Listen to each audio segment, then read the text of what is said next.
मित्रों, आज topics with अर्पित में आपका स्वागत है। आज हमारा विषय है सैटरडे स्पेशल में वाइस प्रेसिडेंट ऑफ इंडिया। आपको पता ही होगा, हाल ही में 21 जुलाई को हमारे उपराष्ट्रपति से जगदीप धनखड़ जी ने रात को 9:25 पर अपने एक्स पर एक पोस्ट किया, जिसमें उन्होंने कहा है कि मैं स्वास्थ्य कारणों से इस्तीफा दे रहा हूँ।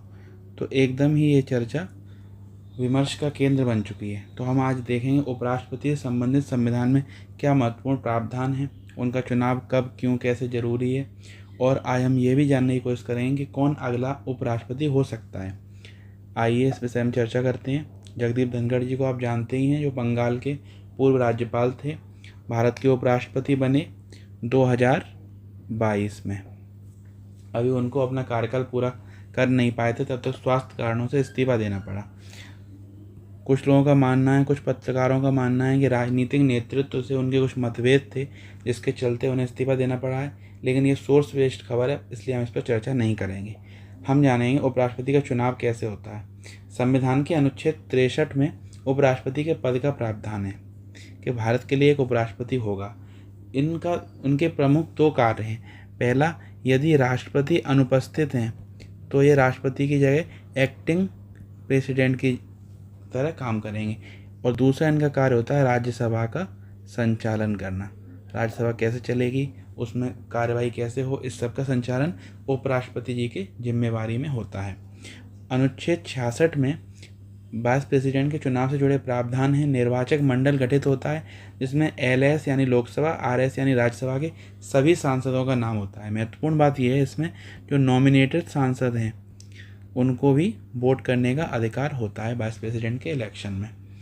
प्रोपोर्शनल रिप्रेजेंटेशन के आधार पर सिंगल ट्रांसफरेबल वोट के द्वारा वाइस प्रेसिडेंट का चुनाव किया जाता है। आपको पता होगा, राष्ट्रपति का चुनाव और वाइस प्रेसिडेंट का चुनाव दोनों ही आनुपातिक प्रतिनिधित्व प्रणाली के द्वारा किए जाते हैं। यानी अनुपात में, राज्यों के अनुपात में सीटें और वोट डिसाइड होते हैं, उसी को वोट करने का अधिकार होता है। वोट की एक वैल्यू होती है, उसके आधार पर 50% प्लस जिसे वोट प्राप्त होता है वह उपराष्ट्रपति के लिए चुन लिया जाता है। एक करंट अफेयर्स की खबर मैं आपको बता दूं कि ECI यानी इलेक्शन कमीशन ऑफ इंडिया ने अधिसूचना जारी करके बताया है कि राज्यसभा के महासचिव PC मोदी, जो वर्तमान में राज्यसभा के महासचिव हैं, उन्हें उपराष्ट्रपति चुनाव के लिए निर्वाचन अधिकारी के रूप में नियुक्त कर दिया गया है। और उन्होंने, इलेक्शन कमीशन ऑफ इंडिया ने यह भी बताया है कि वे उपराष्ट्रपति चुनाव के लिए पूरी तरह तैयार हैं। अगले हफ्ते में हो सकता है वे नोटिफिकेशन भी जारी कर दें। उन्होंने कुछ असिस्टेंट RO यानी रिटर्निंग ऑफिसर भी नियुक्त किए हैं, जैसे विजय कुमार जी, मिसेस गर्मा Jain, joint secretary Rajya Sabha secretariat. आइए हम जानते हैं नया वाइस प्रेसिडेंट कौन हो सकता है। तो सबसे पहले हम देखेंगे, सबसे ज़्यादा नाम जिनका चल रहा है वे हैं उत्तर प्रदेश की वर्तमान गवर्नर श्री आनंदीबेन पटेल जी। ये गुजरात की पूर्व मुख्यमंत्री भी रही हैं। नरेंद्र मोदी जी की अत्यंत विश्वास पात्र हैं। आपको पता होगा, भारतीय जनता पार्टी में नरेंद्र मोदी जी जिन 2 लोगों को अपनी तरफ से शामिल करवाए थे, उनमें श्री अमित शाह जी और श्री आनंदीबेन पटेल शामिल हैं। ये नरेंद्र मोदी जी के अत्यंत विश्वास पात्र हैं और BJP और RSS से इनका पुराना जुड़ाव रहा है। उत्तर प्रदेश की गवर्नर हैं, जो 5 साल का कार्यकाल पूरा करने के बाद अभी भी उत्तर प्रदेश की गवर्नर बनी हुई हैं। हो सकता है कि ये देश की अगली पहली महिला उपराष्ट्रपति बन जाए। दूसरा नाम जो चल रहा है वह है कर्नाटक के वर्तमान राज्यपाल थावरचंद गहलोत जी का।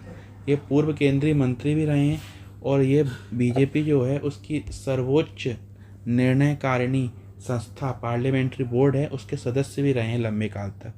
और ये नरेंद्र मोदी और अमित शाह के अत्यंत करीबी हैं। हो सकता है ये देश के अगले उपराष्ट्रपति बन जाएं। बिहार के वर्तमान गवर्नर और केरल के पूर्व गवर्नर आरिफ मोहम्मद खान भी उपराष्ट्रपति की दौड़ में, उनका नाम चल रहा है। राजीव गांधी जी की सरकार में ये केंद्रीय मंत्री थे। इनके जो महत्वपूर्ण बात यह है कि जब राजीव गांधी सरकार ने 3 तलाक के संबंध में जो सुप्रीम कोर्ट का ऑर्डर आया था, उसके खिलाफ अध्यादेश लाया, तो इन्होंने विरोध करके अपना इस्तीफा दे दिया। तब से इनकी प्रसिद्धि बढ़ गई है। ये एक इंटेलेक्चुअल पर्सनैलिटी माने जाते हैं। इस्लामिक लॉज के विषय में इन्हें अत्यंत जानकारी है और इनके RSS के साथ अच्छे संबंध हैं। हो सकता है देश के अगले उपराष्ट्रपति भी बन जाएं। एक महत्वपूर्ण नाम है निर्मला सीतारमण जी का। ये भारत की वित्त मंत्री हैं, पूर्व में रक्षा मंत्री भी रही हैं, बीजेपी की राष्ट्रीय प्रवक्ता भी रह चुकी हैं और नरेंद्र मोदी जी के अत्यंत विश्वास पात्र हैं। हो सकता है देश की अगली महिला उपराष्ट्रपति बन जाएं।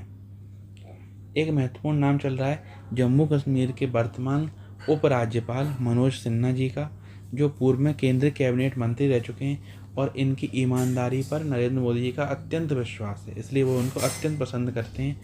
और ये आरएसएस के जो सर कार्यवाह होते हैं उसमें जॉइंट सर कार्यवाह यानी सह सर कार्यवाह अरुण कुमार जी के अत्यंत क्लोज हैं, उनसे इनकी दोस्ती है। तो हो सकता है आरएसएस के कहने पर प्रधानमंत्री जी इनको एनडीए का उम्मीदवार घोषित करें। मनोज सिन्हा जी भी अगले उपराष्ट्रपति बन सकते हैं। एक महत्वपूर्ण नाम जो चल रहा है वह है कलराज मिश्रा जी का। ये राजस्थान के गवर्नर रहे हैं और पूर्व में केंद्रीय कैबिनेट मंत्री भी रहे हैं। कलराज मिश्रा जी अटल आडवाणी के समय बीजेपी के महत्वपूर्ण और बड़े नेता थे। ये बीजेपी और आरएसएस दोनों में इनके अच्छे रिलेशन हैं। हो सकता है देश के अगले उपराष्ट्रपति बन जाएं। भारत में आज तक कोई महिला उपराष्ट्रपति नहीं बनी है, इसलिए सबसे ज़्यादा चर्चा जिन दो नामों की है वो हैं निर्मला सीतारमण जी और आनंदीबेन पटेल जी। अगर ये दोनों भारत की उपराष्ट्रपति बनने की दौड़ में चल रही हैं तो हो सकता है एक महिला उपराष्ट्रपति देश को प्राप्त हो और ये ऐतिहासिक घटना होगी। ऐसे ही कुछ नए अपडेट्स आएंगे तो अगले सैटरडे हम उन पर चर्चा करेंगे। हो सकता है अगले सैटरडे तक इलेक्शन कमीशन उपराष्ट्रपति के चुनाव की डेट्स भी डिक्लेयर कर दे और उसके कुछ दिनों बाद एनडीए और इंडिया गठबंधन दोनों ही अपना उम्मीदवार भी घोषित कर देंगे। ऐसी ही नई जानकारियों के लिए आप बने रहें हमारे चैनल टॉपिक्स विद अर्पित के साथ। इस पर हम समसामयिक जगत की अन्य अनेक घटनाओं के बारे में भी चर्चा करेंगे। आप हमें कमेंट के जरिए सुझाव दे सकते हैं कि हम किन विषयों पर चर्चा करें। नमस्कार, जय हिंद, जय श्री राम।